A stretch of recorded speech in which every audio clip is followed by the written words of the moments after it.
Hi, my name's Ethan Strimling. I'm a former Democratic state senator, and this is my colleague, Phil Harriman, former Republican state senator.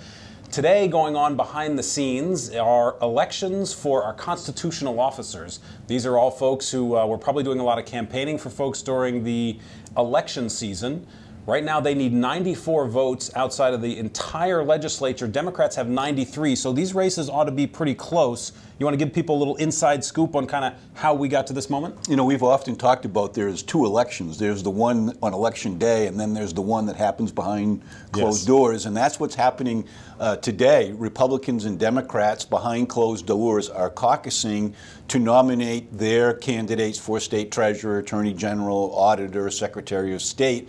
Those nominees from each respective party will be introduced into a joint session of the legislature tomorrow. How does that work? Yeah, so they introduce their candidates, and then basically the party that has the most votes that rules overall, right? Democrats run the House, Republicans run the Senate, but overall, Democrats have 93 members of the legislature, Republicans have 89. There's 4 independents. So as we said earlier, you need a majority of that, which means you need 94. As I said, Democrats have 93, so they got to get one of those independents to come forward. That's what will happen tomorrow. So the rest of the story, which we'll see unfold, but you perhaps have some insight that others don't at this point. Are any of these nominees by the Republicans going to get a chance of being elected to a constitutional office?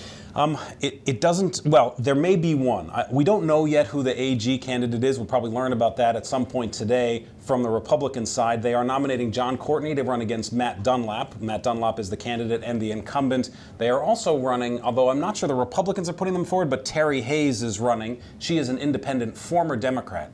She's running against Neria Douglas, the current treasurer. That's the one race to watch, I would say. That's the one where Terry Hayes has some friends among Democrats, and if Republicans unite around her, they might be able to take that seat out. Treasurer, very important seat in the state. Absolutely. And one final point.